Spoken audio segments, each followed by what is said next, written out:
Ibrahim Sidibé, coordonnateur du projet d'autonomisation des femmes et dividendes démographiques en Afrique subsaharienne pour le Sénégal. Alors, li ñu andi woon Thiès tey mooy ñëwoon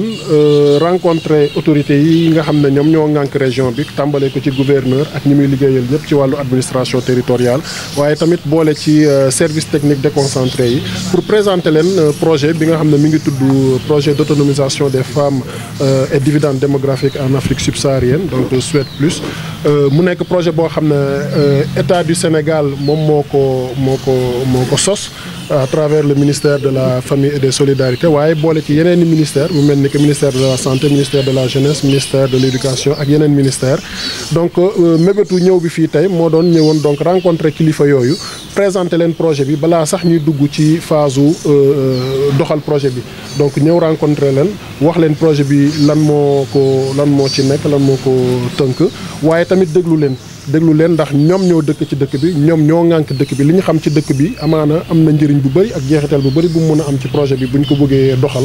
donc loolu moo waraloon ñu ñëwoon tey présenter leen projet bi waaye déglu nañ leen tamit xam seeni orientation yi nga xam ne moom lañ ñuy jox ak seen liñ xam-xam bi ñu am ci région bi spécificité yi nga xam ne buñ bëggee doxal projet bi laaj na ñu bàyyi ci xel donc loolu moo waraloon ndaje tey bi. soo nee autonomisation et dividende démographique nan lañ ko mën a tekkee lan ngeen di xalaat ci wala pour nit ñi gën ko mën a ko. waaw xam nga dividende démographique dafa nekk loo xam ne dafay mën a nekk opportunité bu réew yi nga xam ne seen askan dañu nekk ay ndaw boo xoolee Sénégal téeméer boo jël daanaka juróom-ñaar fukk ak juróom yi ak wala lu ko ëpp sax ñi ngi am lu gën a néew fanweeri at ak juróom kon kooku ku ko wax rek da ngay xam ne population bu jeune lañ am waaye nag jeune tamit dafa nekk loo xam ne baax na wala mën na la amal njëriñ bu fekkente ne def nga ci la war en tant que état maanaam investissement ya ca war boo ko defulee it boo moytuwulee dana retourner wu contre boppam waaye dana retourner wu contre yow nekk beneen problème boo xam ne jël ko en charge moo gën a jafe que jàppale leen pour ñoom ñu mën a jël seen bopp en charge donc projet bi donc loolu mooy bu ñuy wax wàllu dividende démographique donc boo defee investissement yi nga xam ne moom moo war ci seen wàllu renforcer seen i capacité seen nekkin renforcer seen wàllum surtout fexe ba nga xam ne comme ni ñu ko xamee État du Sénégal def na effort yu bëri pour ñi enrôler xale yi ñu dugg école waaye tey jii jafe-jafe bi fi mu nekk mooy fexe ba ñooñu nga xam ne dugg nañ école te ñu bëri léegi nga fexe ba ñoom ñu des ci biir école bi ba seen jàng sori dem fu gën lu mu gën a sori possible mu mën fa yegg donc bokk na tamit ci li nga xam ne projet bi da koy def mooy autonomisation ndax ku jàng ba am yenn diplôme yi am yenn qualification yi amaana mën na insérer boppam ci tissu professionnel bi waaye am na koo xam ne dem na ba am lu ko gàllankoor ci wàllu jàngam te lu ci ëpp ñu xam ko mu jëm ci wàllu ñàkk gi nga xam ne yenn saa yi mooy dal ci yenn njaboot yi ba du ñu mën a am lu ñu mën a fexe ba seen doom yi yeggali seen jàng projet bi ñëw fexe ba jàppale leen ba nga xam ne ñu bëri ci ñoom wala lu ëpp ci ñoom dinañ mën a rester à l'école yeggali seen jàng ba soril waaye tamit ci wàllu autonomisation am na ñoo xam ne dañoo génn école seeni at mayatu leen ñu dellu ci école waaye bëgg nañu jàng métier projet bi tamit mën na leen jàppale ci wàll boobu ba nga xam ne dinañ def métier bu ñu choisiral seen bopp mën ci tamit am ci ëllëg defar ci seen ëllëg. yan région ngeen di intervenir ñaata koppar ngeen ci def. région yi ñuy intervenir bëri na daanaka dafa daj région yëpp ndax ñu ngi ci 11 régions sur les 14 régions de Thiès bokk ci wàllu koppar budget wu projet bi mi ngi toll ci $100 millions mu war a tolloog lu à peu près 60 milliards ci CFA bi nga xam ne État du Sénégal moo ko moom mën naa ne moo ko leb ku mel ni Banque mondiale mu lebal ko État du Sénégal war ko fay donc mën nañ ne initiative bu État du Sénégal la moom mi nga xam ne moom moo am conscience ci problématique jeune bi mu nga xam ne moom waaye aussi potentiel bi nga xam ne jeunesse boobu constitué na ko mu jël décision ne daf ci consacrer les investissements adéquats pour jeunes yooyu mën a jural seen bopp dara waaye mën a jëlal réew mi dara. jërëjëf merci beaucoup. ñu fi amal bi nga xam ni lu ko tax a jóg mooy jàllale xibaar ci projet boo xam ni li ko tax a jóg mooy dooleel jigéen rawatina nag ndaw yi dooleel jigéen ba lépp loo xam ni rek dafa aajo ci seen jàng dafa aajo ci seen koom-koom dafa aajo aussi ci seen protection ñu jéem a xool nan la ñuy def rek ba jàppale jigéen ñi particulièrement dans la région de Thiès waxtaan bi fi amoon nag am nañu en tout cas contenté ci niñ ko doxalee ci ni acteurs yëpp apporté indee seen contribution te am nañ yaakaar ni recommandation yu fi jib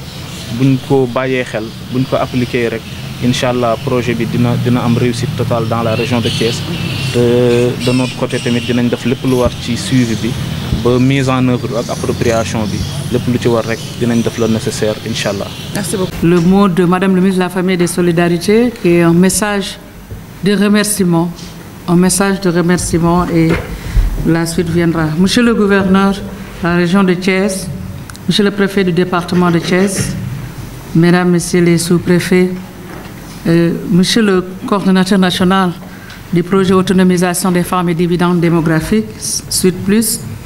Mesdames, Messieurs les directeurs régionaux du développement communautaire et services déconcentrés, Mesdames, Messieurs les chefs de services départementaux de la famille et autres services déconcentrés, Madame le maire, Madame la représentante du maire de la ville de Thiès, distingués invités en vos rangs, nos partenaires des médias. C'est un honneur pour moi de prendre la parole à l'occasion de cette séance d'information sur le projet autonomisation des femmes et dividendes démographiques dans la région de Thiès,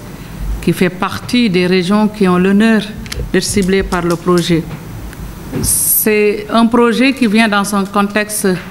inédit dans notre pays. Tout à l'heure, Monsieur le gouverneur en a parlé en faisant référence au capital humain. Tout le monde sait combien le chef de l'État est attaché au capital humain, qu'il considère comme le levier de la transformation sociale au Sénégal et systémique. Mais le projet dividende démographique, autonomisation des femmes et dividendes démographiques, le Sénégal y a adhéré parce que tout simplement, il le considérait comme un moteur de changement. Madame la représentante du maire l'a dit. Et c'est ce qui fait que le Sénégal, à l'instar de certains pays, ont adhéré au SWED. Et c'est ce qui justifie le nom SWED+, parce qu'on n'est pas du Sahel. C'est un projet qui part des constats par rapport à la jeunesse de la population du Sahel et plus particulièrement de notre pays, comme en témoignent les chiffres. Vous avez tous les documents, je ne vais pas revenir là-dessus. Mais aussi de la nécessité de former cette jeunesse, de l'encadrer pour les rendre autonomes et plus particulièrement la jeunesse féminine. Donc, partant de ce fait, c'est un projet qui vient apporter une réponse programmatique parmi celles existantes au Sénégal. Tout à l'heure, elle a parlé de levier stratégique, mais au-delà de son caractère stratégique, c'est un projet qui constitue une réponse programmatique. Et pour votre information, ça fait partie des projets phares retenus dans le plan d'action gouvernemental dès l'accession du chef de l'État à la magistrature suprême. Donc, c'est juste pour vous dire que c'est un projet qui nécessite l'engagement de toutes les parties prenantes et c'est le lieu pour nous de magnifier l'engagement du gouverneur par rapport à ce projet, mais aussi l'accompagnement. Nous avons été bien accueillis, mais nous avons senti cet engagement pour mener ce projet à bon port dans cette région. Et ça, nous nous magnifions au nom de Madame le ministre de la Famille et des Solidarités. Vous dire que également c'est votre projet, parce qu'on ne peut pas réussir ce projet sans pour autant impliquer toutes les parties prenantes au niveau institutionnel, au niveau associatif et même toutes les autres sensibilités, notamment les sensibilités religieuses et les leaders d'opinion. Et je pense que la configuration d'aujourd'hui de cette Assemblée l'illustre éloquemment. C'est un projet également qui permettra d'apporter des réponses au-delà de l'autonomisation économique sur les questions de santé, sur les questions d'éducation des filles, notamment leur maintien à l'école, mais aussi contribuer à la réponse à la violence basée sur l'urgence, parce que les femmes en sont victimes, les jeunes filles, les personnes âgées, les personnes en situation de handicap. Donc c'est une contribution à cette politique qui existait déjà. Mais au-delà de ça, ça va renforcer les compétences de vie. Je ne vais pas revenir sur les détails du projet parce que le coordonnateur va le faire. Mais ce que je retiens, c'est que c'est un projet qui contribue essentiellement sur les deux axes du référentiel, l'agenda de transformation systémique, l'axe 2, qui est l'axe nodal, et l'axe 1, qui parle de la création de richesses. Parce que quand on autonomise les filles, on les permet d'aller sur le marché du travail, on les permet de mener des activités économiques et on a moins de personnes vulnérables à gérer. Donc voilà, Monsieur le gouverneur, en quelques mots, mon message introductif et je vous remercie de m'avoir donné la parole. Merci beaucoup. Merci.